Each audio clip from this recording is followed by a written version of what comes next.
Hey, welcome back, and here I am with Diane Miller herself. Diane, welcome. It's great to be here. Good. Let's start with, who are you? Who is Diane Miller? You are an attorney, but you have a medical background. I do.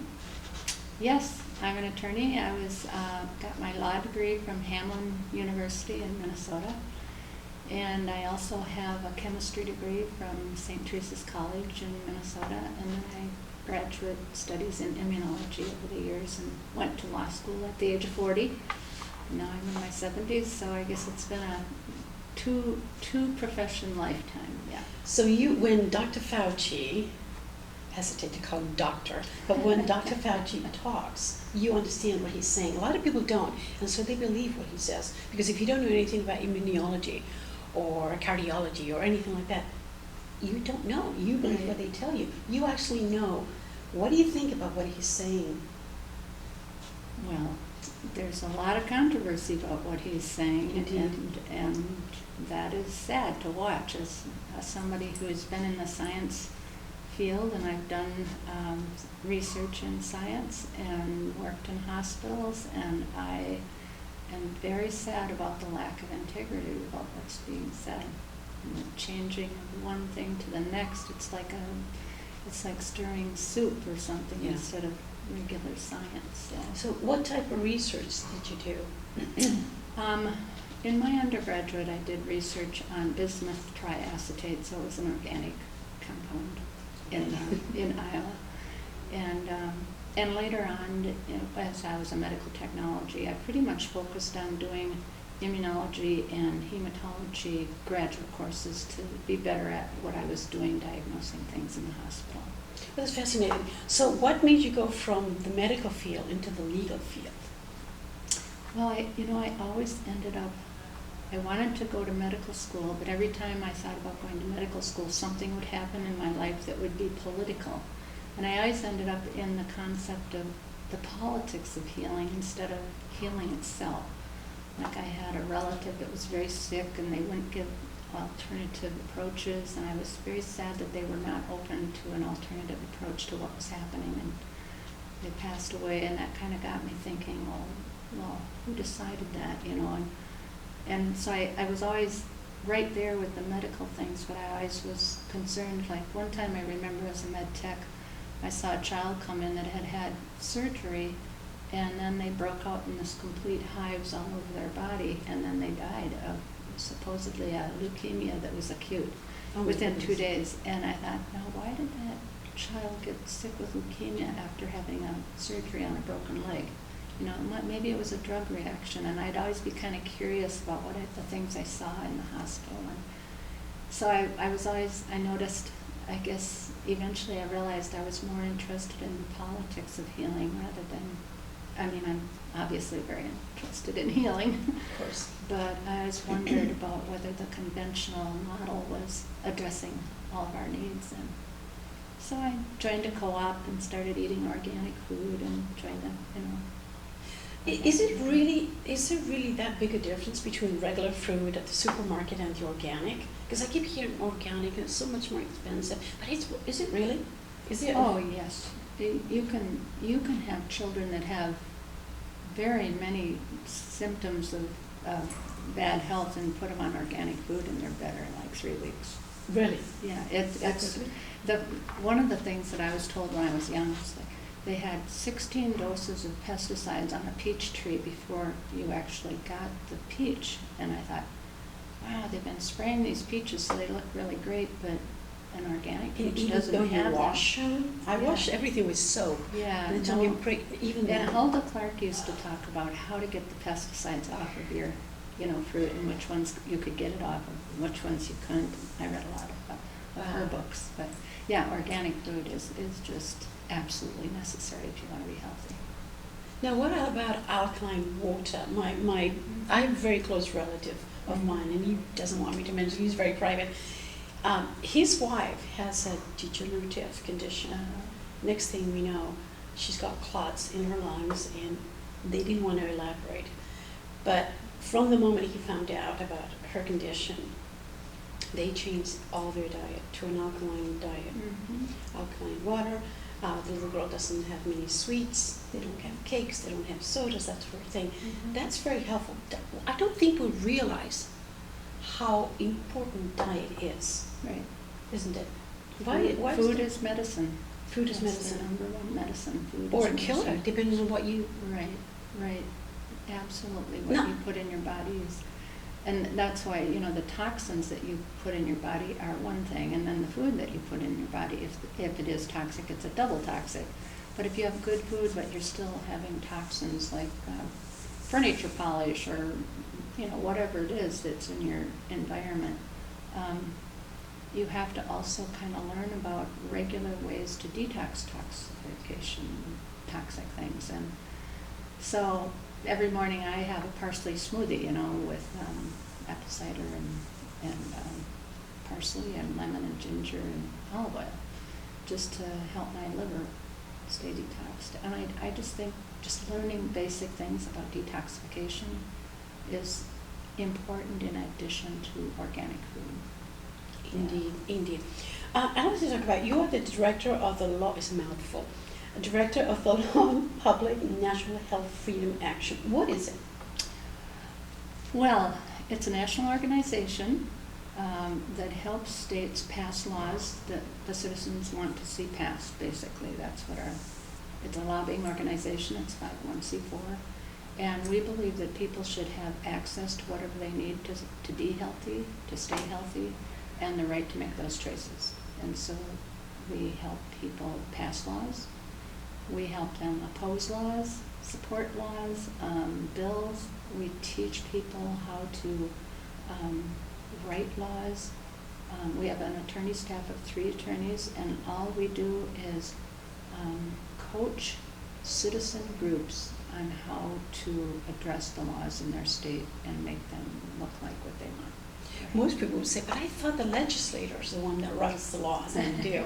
Oftentimes they do. So how does this work? Say that I want to pass a law, for example, the military has to have their dogs with them when they come home. You don't leave dogs behind. So, just an example.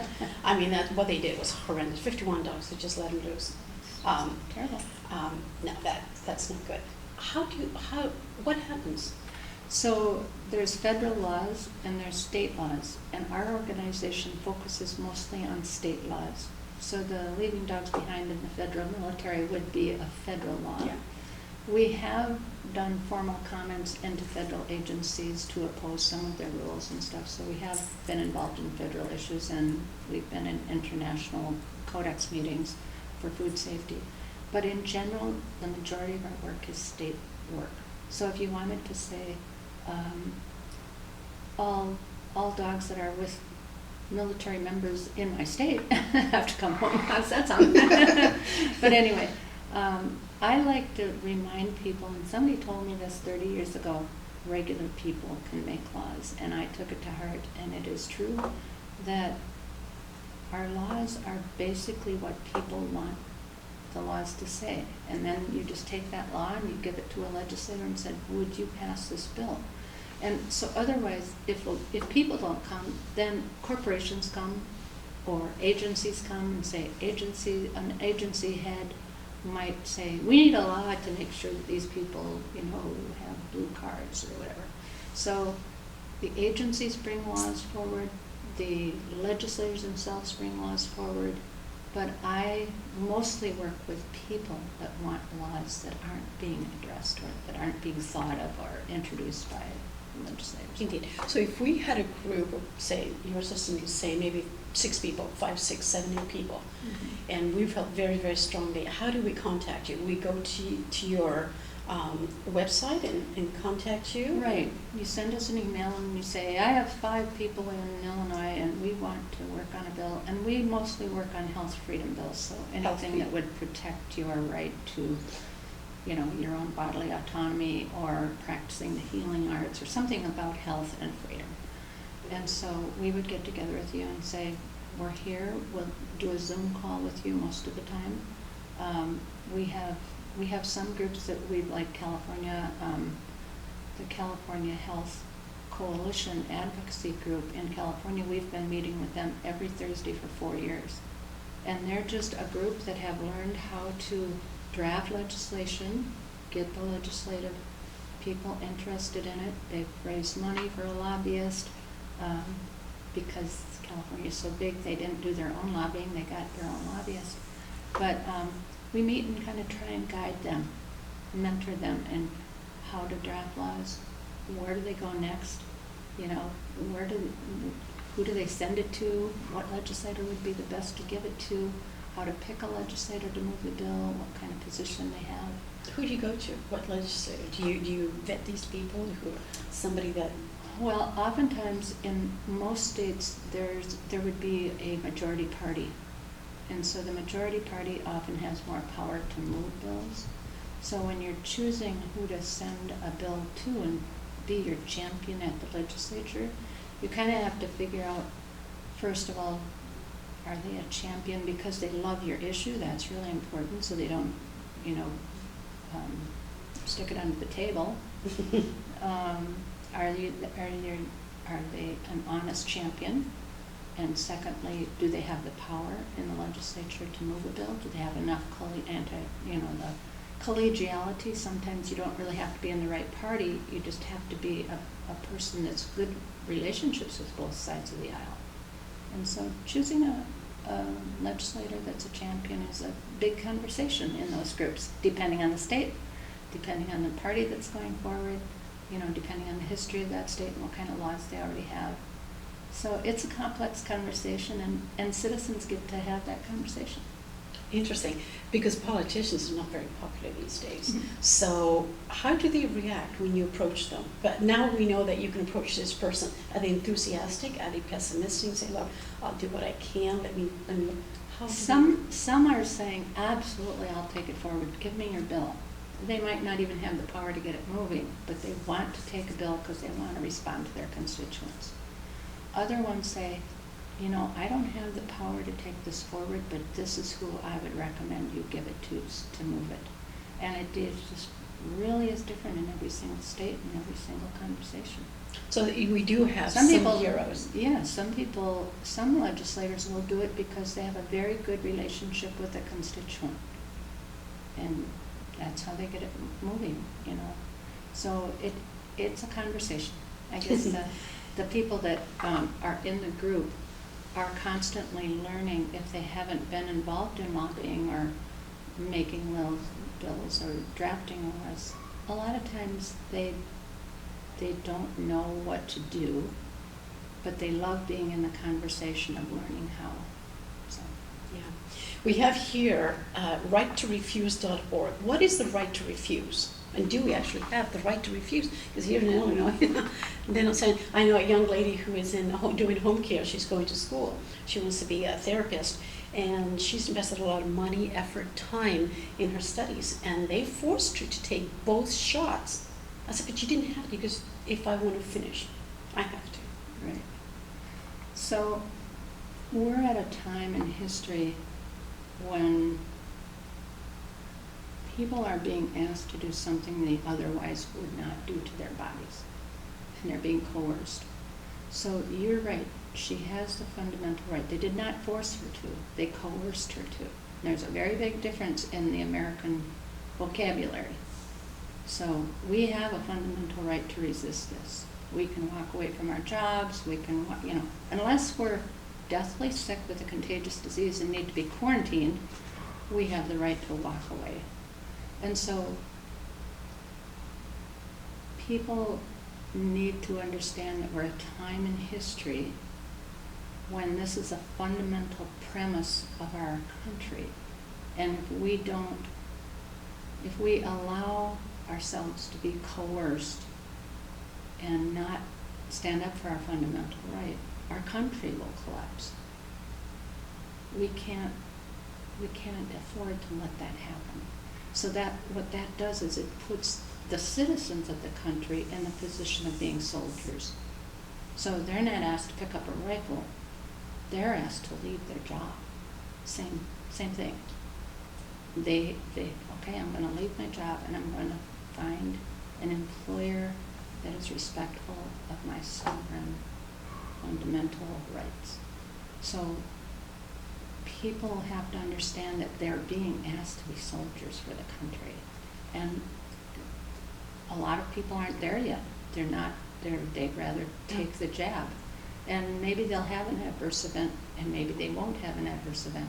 Maybe their adverse event to a vaccine will happen 4 years down the line. We don't know. But even if they want to get the vaccine, that's another story. That's just a wonderful, that respecting their choice is what we need to respect. But coercing people into taking a medical intervention is more like it would not be part of the American ethos, Yeah. And so I think the people that are changing jobs or pulling their kids out of school and homeschooling, they are heroes, and they are trying to preserve the integrity of a society that we want to see long-lived. And now we're hearing that a lot of reports of nurses and CNAs and some doctors that are saying, I'm done, I'm ready to walk away from this.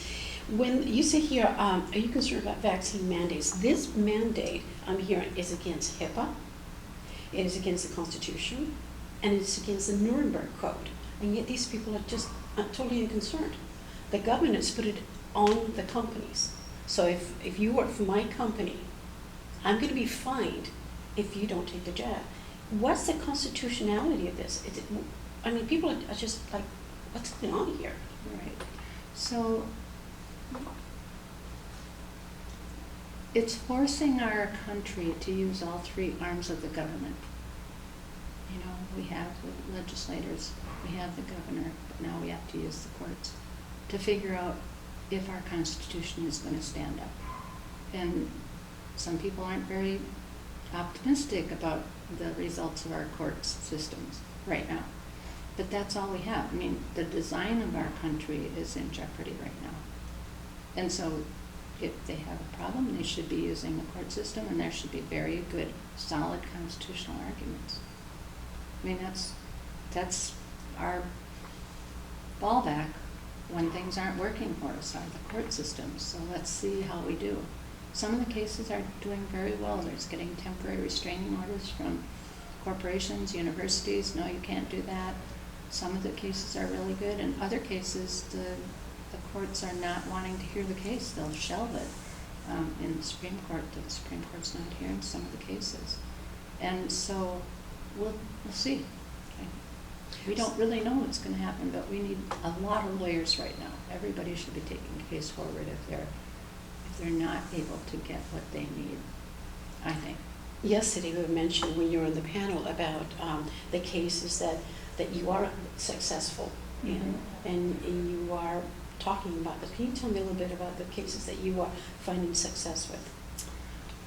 Well, for example, there was a case of 4 Michigan University students, and they were told that they had to get a vaccine in order to play sports.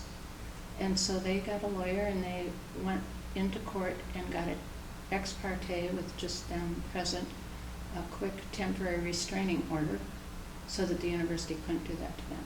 And then they had a hearing, and both parties were there, and they got that established that they did get an injunction. But now they're going to have to go further into court to see how long that's going to last, a long-term injunction. But they're able to play sports, and that judge was not deterred enough to dismiss the case, and we thought that was a good sign. He could have said, nah, they probably don't have a constitutional right, so we're not going to do this. And it was based on religious beliefs, sincerely held religious beliefs. So, yeah. What would you, it's very discouraging, but yet I hear from everybody, we are winning. As tough as this is, we are winning, we're moving forward. And what we need is people to wake up and be soldiers and be a little bit militant. Sometimes the word militant has a very unsavory connotation, but we got to be militant, don't we? Because the evil doesn't walk, doesn't run, evil flies. Somebody told me that years ago, and I found this. And if you were listening to Dr. Tenpenny yesterday, she was talking about this. She goes, these Luciferians know more about the Bible than you do. Evil flies. So we have got to wake up. We have got to be a little bit militant. We have got to do what we need. What would you suggest to people that are listening to this that they do, especially people that have never done anything? Well, I think one of the biggest things that's happening is that people have a distorted sense of what's actually happening in the country because they're listening to the narrative on conventional media. So the conventional media is more like paid advertising. It's corporate funded. So in my opinion, we're really in jeopardy of having journalism on the conventional media promoting like a narrative instead of the whole picture. So I encourage people to look at other sources of information in addition to the conventional narrative. So first of all, educate yourself from different points of view and different sources. Change the channel. I say change the channel so that you can get a little bit, test yourself to see what you're open to hearing and be brave. Be brave about changing the channel. And then secondly, look around you to see what's actually happening in your community. Because I think people think, all this bad stuff is happening and all these people are dying, but they have no idea what's happening in their own hospital, in their own educational boards, in their own schools. And so really understanding what's happening in their community to calm some of their fears, because the narrative is, we're losing, it's terrible, all this bad stuff is happening, but I don't really think that's happening. I think in the United States, the spirit of the American ethos is so alive that I think that the people rising up and talking about their freedoms and talking about how important it is to them has been needed. And so I think that we're doing a lot better than obviously the conventional media is trying to give the impression of, So I think if you see what's happening in your community, it's more truth than looking at the TV to see what's happening oftentimes. So I encourage people to change the channel, look and see what's happening in their community, and if they see what's happening in their community doesn't reflect what they want to see, get involved. Do something locally. I think that I'm always so involved in, talking to groups all across the country, but I have these 4 neighbors, and we all get together on Thursday nights. And now we've decided to make little flyers, and we're going to all meet in one of the local parks in our tiny town, and just say, we oppose. Where do you live? Northfield, Minnesota. So we're going to meet in the park, and for people who oppose mandates against our fundamental rights, and see what happens. Maybe 5 of us will come. Maybe 3 of us will come, but at least, it gives a sense that in your local community, that's where it really counts. In the long run, all of us are connected to where we live and our families, and having those hard conversations, that's what we need to be involved in and to save. And I'm an attorney that works on this constitutional passion in my life, but I really want the American spirit to survive this evolution of technology. I want the spirit to be able to enjoy technology and what technology has to offer, and do it in a moral way so that it doesn't infringe on people's spiritual paths. So that's my dream, and I hope it comes true, or I'm day by day. Day by day, we're going to try. We're all doing our bit. We're all hanging in there. We're all pushing through. They keep knocking us down. They keep putting us in Facebook jail, taking us off YouTube, but somehow we just keep on trucking in there. Yeah, so in my yes. book, I wrote this book, and I know you said I should bring it over. Mm-hmm. And I heard from the publisher, iUniverse, that they could not put ads on Facebook about my book. It's called Health Freedom, the Greatest Freedom of All. It has to do with you know, the stories I've had over the last 30 years, and they said they can't put ads on it because it influences public policy. So that was the reason. But anyway, I wrote it. Can I show it? Yeah. It's Health Freedom. And the publishers, iUniverse, I encourage everybody to get it. We probably will be getting some of these and giving some away to some of the viewers and some of our friends. And yes, Health Freedom, Diane Miller, JD. Yeah. And one last question. You already talked about your dream. I was going to ask you, what moves you? What's your why to get up in the morning? But your dream is to get this thing going, to make sure that we preserve our rights. That there's no greater right, really, than our health, because we don't have a health, we don't have anything. Right, that's what my mentor Clinton Miller used to say. If you don't have health freedom, you're dead, so it really doesn't matter. You're not in control of your destiny on the human plane. And I agree, health freedom is a core, it's a core, obviously we're seeing it played out right now, it's a core spiritual, sovereign wish that our founders wanted. They wanted to have people be able to direct their own destiny, and they wanted religious freedom to be protected and your spirit world to be protected. And when you can't regulate what's happening to your own body, pretty much you lose that capacity. Yeah. So. One last question. I look at you and I see the epitome of somebody that was going in a great direction, saw something wrong, says, I can make a difference, I'm going to go to law school. There's got to be people out there that are in that position. Look at them and say, I did it, you can too. I did it, you can too. I totally agree with that. Each day that we have, whether you're 20, 30, 40, 70, 80, each day is a new day. And the evolution of your spirit has to do with what you do with your time, your life, your wishes, your dreams, and your community and family around you. And I say, if you're not okay with where you're at, step out, explore another option, and do it. And you will be blessed, you will be guided, because that's what the human experience is. It's a sacred, guided tour of the physical universe. So good luck with your future decisions. Thank you very much. Thank you for joining us. Yes. Thank you for joining us, and hope you'll be a friend of our show. We have so much that we want to Thank you explore. for your time today. It's Thank been you. great to meet you. Thank you, you too. Take care. Thanks. See you next time.